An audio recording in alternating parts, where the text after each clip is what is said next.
पहला क्वेश्चन प्राचीन भारत से आएंगे। हर सेक्शन से आपको आज तीन तीन को मतलब 5 7 8 क्वेश्चन मिलेंगे, डिटेल में पढ़ा जाएगा, उसके बाद आगे बढ़ा जाएगा। और जैसा कि आप जानते हो कि आज करंट अफेयर की बुक भी लॉन्च हुई है।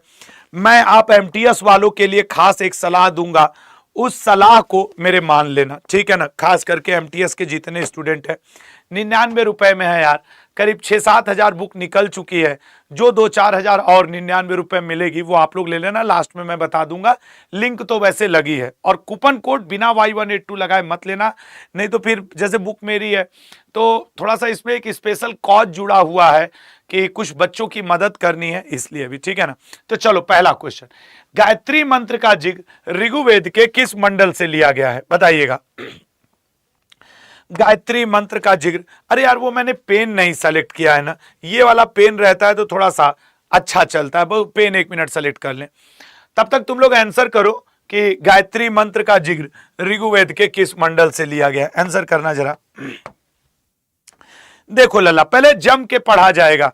तो सर अगर गायत्री मंत्र की बात कर ली जाए, 9वें मंडल में ऋग्वेद को गाने वाले ऋषि का नाम क्या है सर, होत्र है। होत्र नाम के ऋषि ने ऋग्वेद को गाया है।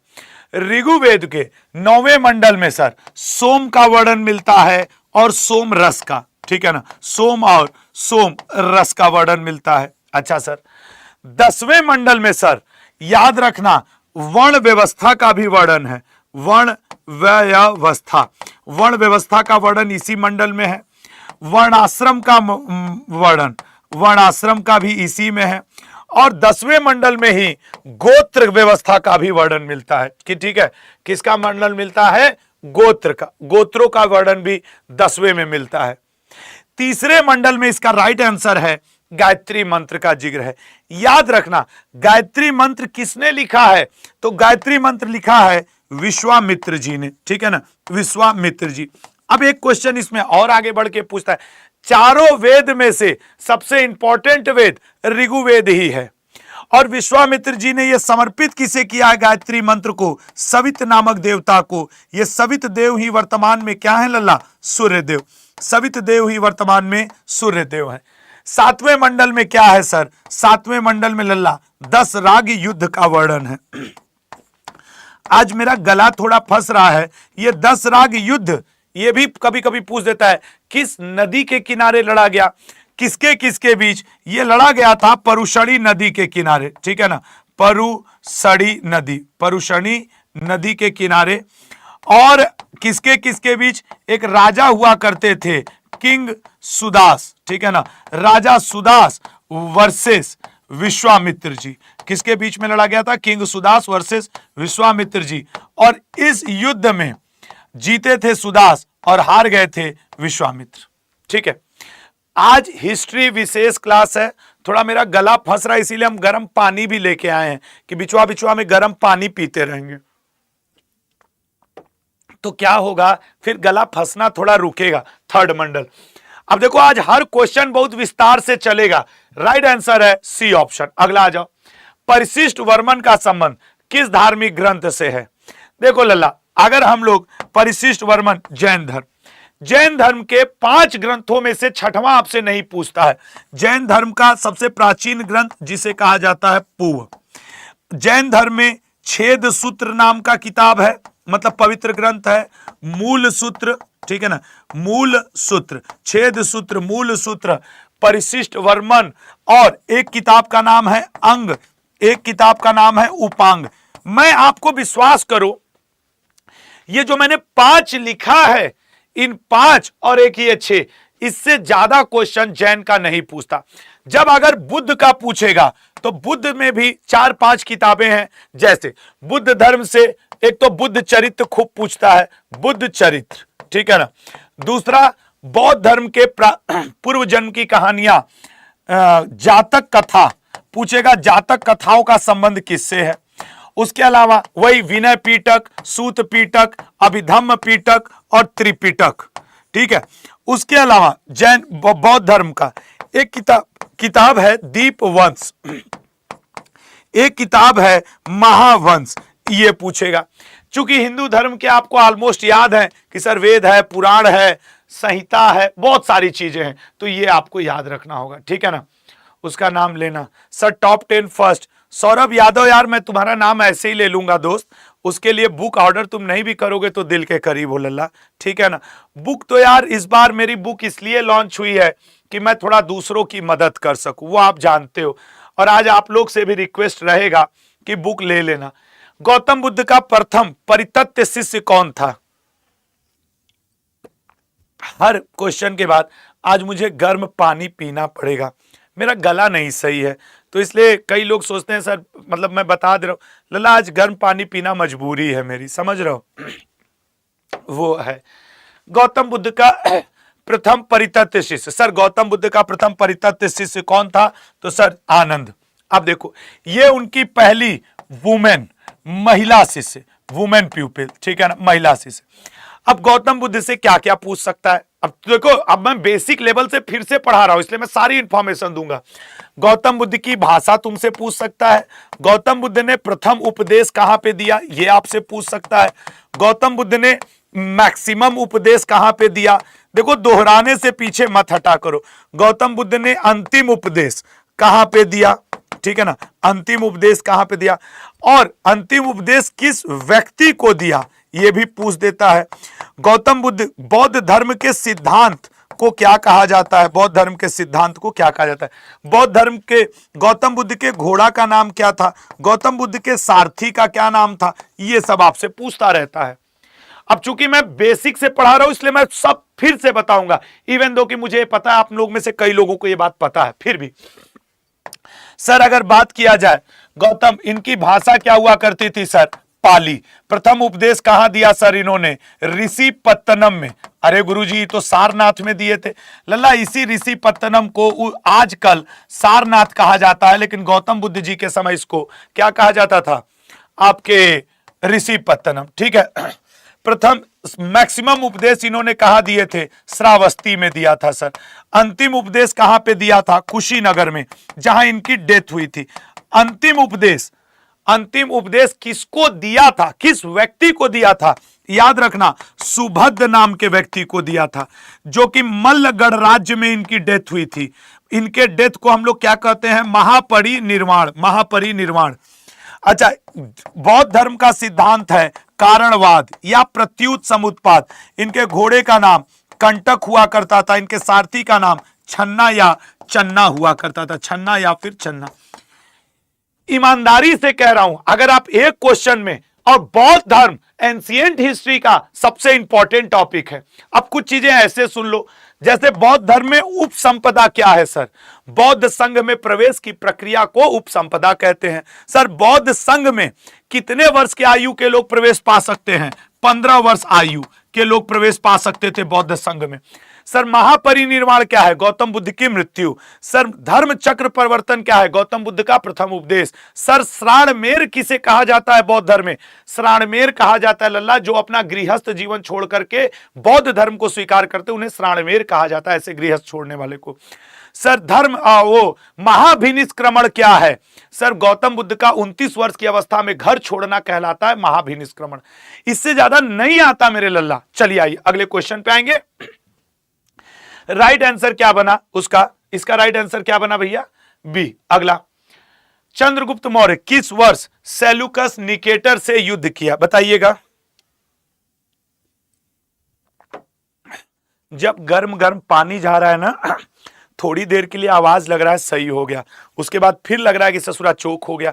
हर क्वेश्चन में एक घुट पीना पड़ेगा पानी। हाँ, चंद्रगुप्त मौर्य ने किस वर्ष सेल्यूकस, सर चंद्रगुप्त मौर्य और सेल्यूकस निकेटर के बीच में यह हुआ था 261 बीसी में तो लल्ला कलिंग का युद्ध हुआ था, और 326 ईसा पूर्व में वो आपका जो हाइडेस्पीज या बितस्ता या झेलम का युद्ध, ठीक है ना, इसी को झेलम का युद्ध कहते हैं, या फिर इसी को बितस्ता का युद्ध कहते हैं, या फिर विदेशी राइटर इसी को हाइडेस्पीज का युद्ध कहते हैं, हाइडेस्पीज युद्ध। अच्छा सर, अब आ जाओ चंद्रगुप्त मौर्य। इसका सारा फैक्ट एक जगह कर दे रहा हूं, दोहरा लो। मैंने कहा कि आज की कंप्लीट क्लास है तो कैसे? सर चंद्रगुप्त मौर्य को सैंड्रोकोटस और एंड्रोकोटस भी कहा गया है। चंद्रगुप्त मौर्य के दरबार में मेगास्थनीज आया था। मेगास्थनीज ने सर इंडिका नामक किताब लिखी थी।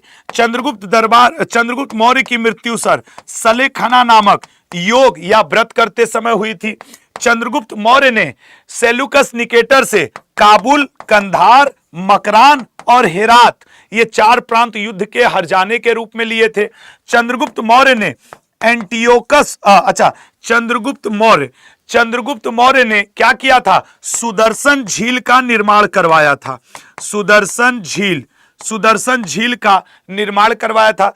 चंद्रगुप्त मौर्य ने सर जैन धर्म स्वीकार कर लिया था। जैन धर्म चंद्रगुप्त मौर्य ने सर जैन धर्म किससे स्वीकार किया था? जैन धर्म स्वीकार किया था भद्रबाहु से। ये 5-7 बातें आपका चंद्रगुप्त मौर्य से पूछता है। ये सैंड्रोकोटस है, ये एंड्रोकोटस, चंद्रगुप्त मौर्य के नाम। और चंद्रगुप्त मौर्य, ठीक है ना, सुजाता बहेरा जी अड्डा को मेल करके बेटा आप हिंदी वाली या इंग्लिश वाली जो किताब चाहिए वो मांग लेना, ठीक है ना। सुजाता परेशान मत हो बेटा, ठीक है ना। तो राइट आंसर इसका क्या बना? 305 BC। अगला, किस वेद को श्रेष्ठ वेद कहा जाता है? देखिए सर, यजुर्वेद में बलिदान युक्त मंत्रों का जिक्र है। हां सर। सामवेद को श्रेष्ठ वेद भी कहा जाता है, याद रखना। नहीं। हाँ, पहले तुम बताओ। सामवेद को तो संगीत का वेद कहा जाता है। और अब पहले मैं जो बता रहा था वो बता दूं सर, सामवेद में संगीत का वर्णन है। इसमें सर देवता को प्रसन्न करने वाले मंत्र, प्रसन्न करने वाले मंत्र। अच्छा, ये अब किस वेद को श्रेष्ठ वेद? अथर्ववेद को हम लोग ब्रह्मवेद भी कहते हैं। अथर्ववेद को श्रेष्ठ वेद भी कहा जाता है। अथर्ववेद को काला वेद या ब्लैक जादू टोना का वेद भी कहा जाता है।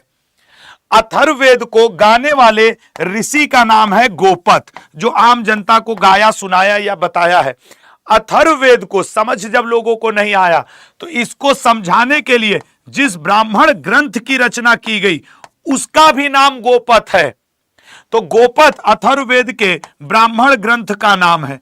अथर्ववेद में सबसे पहले हमें आयुर्वेद का जिक्र मिलता है।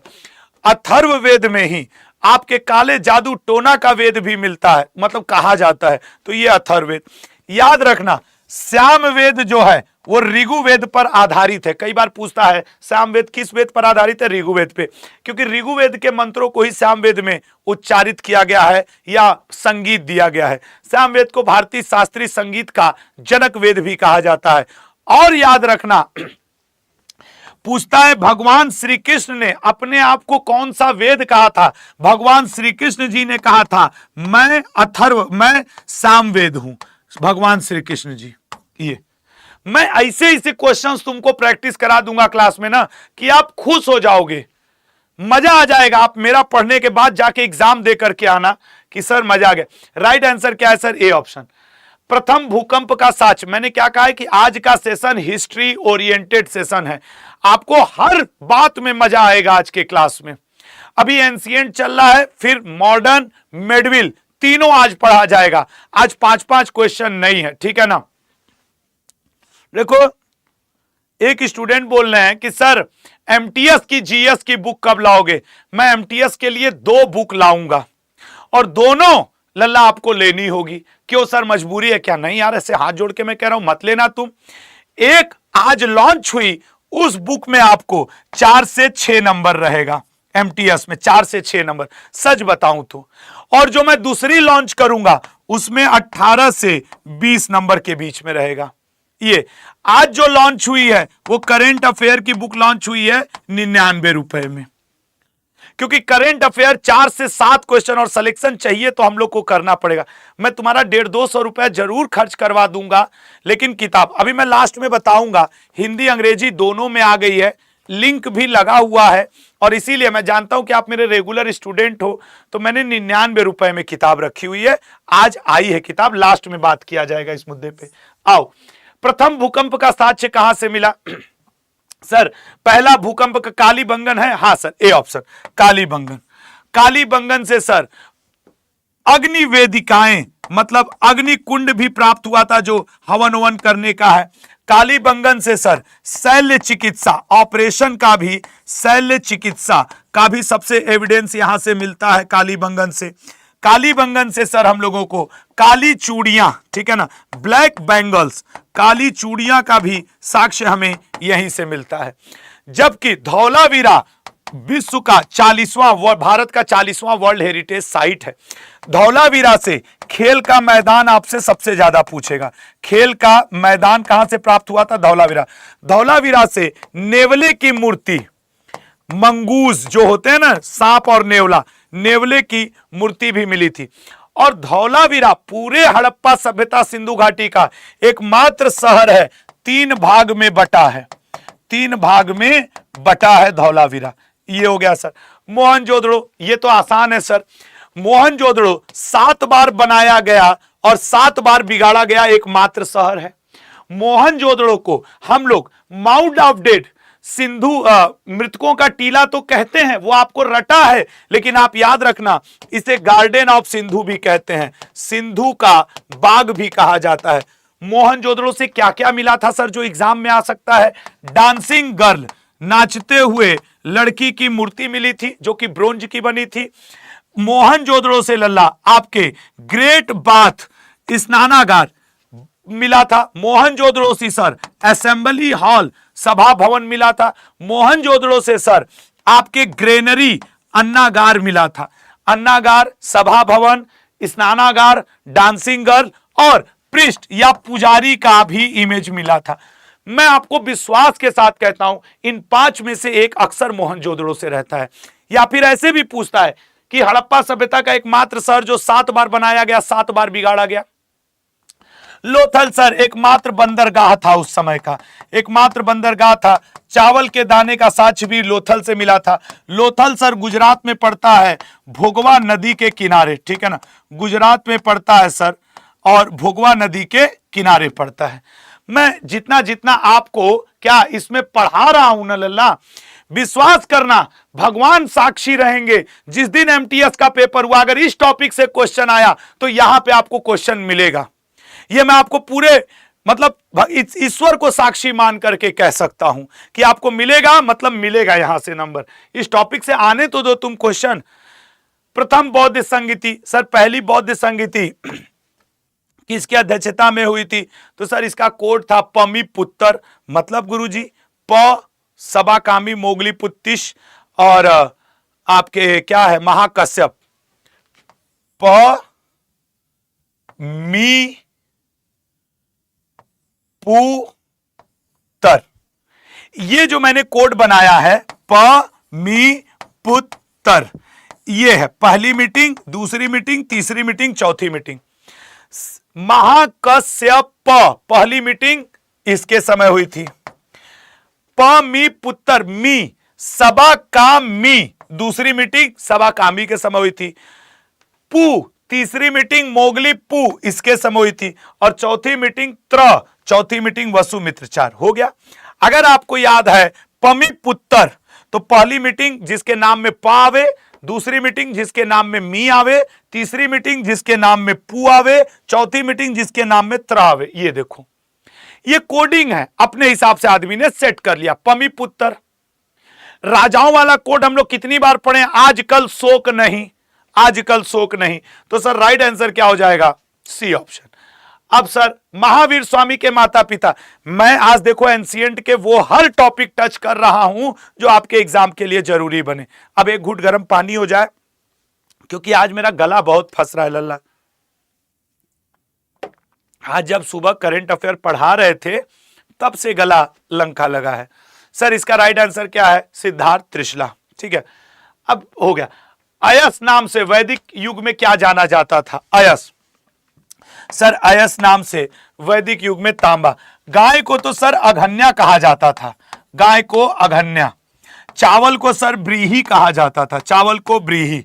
गेहूं को सर गोधुम कहा जाता था, गोधुम। ठीक है ना।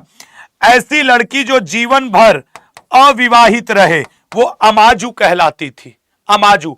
गाय से प्राप्त होने वाली हर चीज को गोविष्टि कहा जाता था। तांबे को तांबा को क्या कहा जाता था? अयस, ठीक है ना। और गेहूं को गोधुम, जौ को सर, जौ को यव कहा जाता था, जौ को यव। अमाजू अविवाहित लड़की को, अविवाहित लड़की जो लाइफ टाइम अविवाहित रहती थी। गोविष्टी गाय से प्राप्त, ठीक है ना, ये गाय से प्राप्त दूध दही घी को गोविष्टी कहा जाता था। उसके अलावा इस समय दुहिता, दुहिता किसको कहा जाता था सर? दुहिता पुत्री को कहा जाता था, क्योंकि ये वैदिक युग में गायों का दूध निकाला करती थी। That's why she known as दुहिता। तो वैदिक युग, अब वैदिक युग में सवित किसे कहा जाता था सर? सवित सूर्यदेव को, ठीक है ना, सूर्यदेव को सवित कहा जाता था। ऐसा आपके पेपर में कुछ रहते हैं शब्द जो आपको याद होना चाहिए। याद है तो फिर आपको क्या होगा? 1 नंबर मिल ही जाएगा, ठीक है ना। अगले कोई, और इनसे ज्यादा मैं आपके लिए ना खुद पढ़ के आता हूं कि कौन कौन से शब्द आपके पेपर में आए हैं। फिर अगर इस टॉपिक से आया तो यही आना है।